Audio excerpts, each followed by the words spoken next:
Losing a fight in Tarkov? Fine. That's the game. But losing to someone who shouldn't even be in the raid? Well, kinda doesn't feel hardcore to me. It feels pointless. Because cheating doesn't just ruin a raid. It ruins your trust, your progress, and then it leaks into the part of Tarkov that hits everyone, even if you never see the cheater with your own eyes. Loot, economy, and RMT. Real money trading. When items, rubles, carries, or services get sold for real life cash. It's basically cheating turned into a business. And in a second, I'm going to explain just how cheating becomes a business, and the reason why it keeps coming back. So I've came across a Tarkov community post asking for something simple and optional. ID verified only servers or matchmaking as a choice. And as you know, we've covered this option before on this channel, but this one felt a little different. It's actually a community member asking for something that isn't mandatory, not forced, just a separate queue for players who want that extra layer. If you want Tarkov to even consider optional verified only lobbies, go vote on the post. I'll put it in the description and the pinned comment. And if you're tired of endless cheater rage with zero action, consider subscribing. Because this channel is about solutions and player pressure that actually moves things. We do Tarkov lore videos too. But first, let's be honest about what cheating really does to Tarkov. Because it's much bigger than I've just died. Tarkov is built on one thing: belief. Belief that if you do the right thing, rotate right, clear angles, time pushes, you improve. Well, cheating breaks that. You stop trusting footsteps, you stop trusting your timing, and you stop trusting that that was my mistake. And what does this lead to? Well, it leads to every death becoming a mental coin flip. You ask yourself, was I outplayed or was I robbed? And that single doubt changes how people play. It leads to more ratting, less geared runs, avoiding hotspots, avoiding certain maps, and avoiding PvP entirely. And that shift is only the start, because cheaters don't just hunt players, they harvest the map and the reason why you're there. So when cheaters can reliably vacuum up rare spawns, the game warps. High value loot disappears instantly, certain quest items feel impossible, and the rooms feel pre-hit before anyone legitimate could be in there. So what do legit players do? We adapt. But it's not skill adaptation, it's avoidance. And here's where it turns into a real world incentive, because once loot can be farmed reliably, well, it stops being loot and it starts to become a product. A chunk of Tarkov cheating isn't just about trolling and having fun. It's about profit. And that's where you get RMT, the selling of rubles and items for real money, paid carries, paid quest runs, and boosted accounts. And when cheating is profitable, bans become a cost of doing business.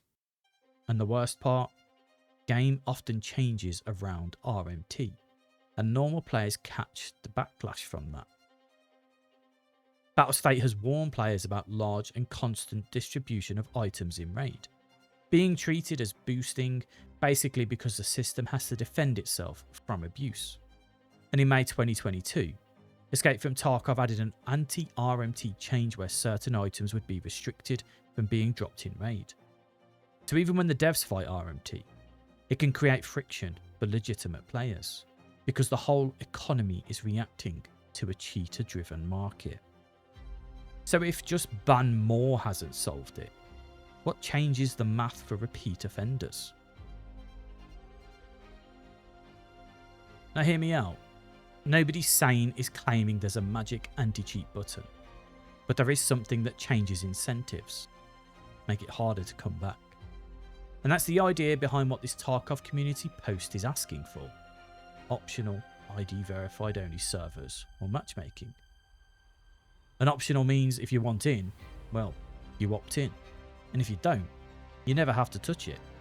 And this isn't just theory. Another survival game has already shipped a version of this model. So Scum added an experimental layer of PlaySafe ID servers.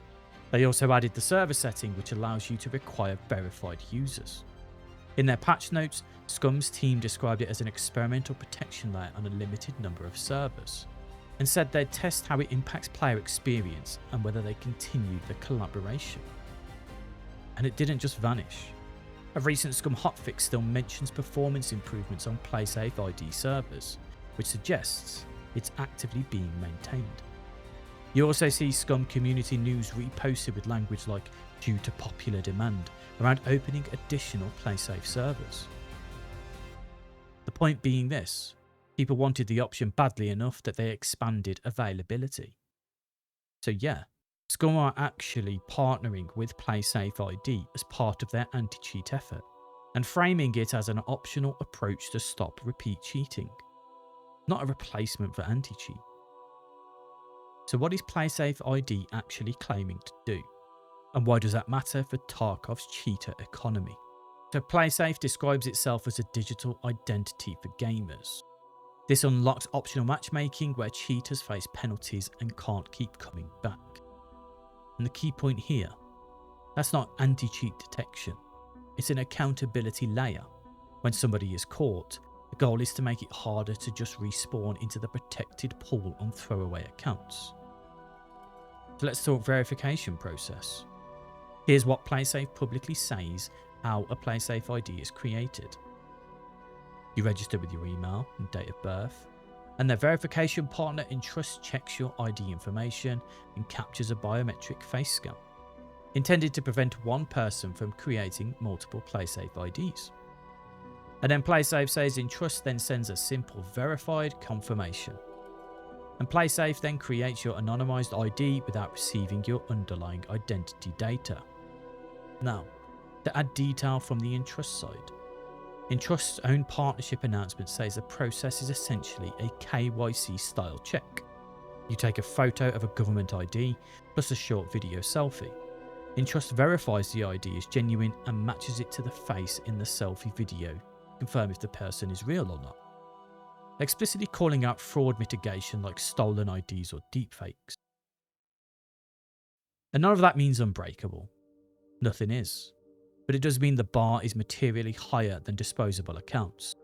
And that matters in Tarkov, because repeat access is what feeds both cheating and RMT. But I can already hear the objections: privacy, false bans, and split team matchmaking. So let's hit those directly. We've got that "I'm not giving my ID for a game." That's a fair point. There's no shame here. That's why optional is the only version of this idea that's worth discussing. If you don't want it, you never use it. You play standard Tarkov exactly like you do now. And then people will just make new verified identities. Well, PlaySafe's stated goal is to prevent multiple IDs per person. And then false bans would be terrifying. Also true. Any system like this needs transparent standards and a real appeals process to earn trust long term. Optional doesn't solve that, but optional does make it a choice, not a demand. And here's the key, even if you're skeptical: an optional verified queue still matters, because it targets the repeatability that fuels RMT. So RMT lives on repeat access, cheating lives on repeat accounts, and Tarkov suffers because the economy and rules keep reacting to that pressure. Optional verified lobbies don't need to be perfect to be valuable. They just need to create a space where consequences are harder to dodge, especially for the repeat offenders treating Tarkov like a revenue stream. So if you want Tarkov to consider optional verified only lobbies, go vote on the Tarkov community post. Link is in the description and the pinned comment. Share it to one Discord or a group chat, and comment on this video. Optional verified lobbies, yes or no? And explain your reasons why. I'm just keen to find out people's standing on this. And as always, keep it respectful. Keep it clear. The ask is simple: optional protected matchmaking as a choice. And if you want more Tarkov content that's actually about solutions, player actions, and lore, consider subscribing. And think of it like this: cheaters love silence. But don't whisper. Shout. The time is to be heard, not become the unheard.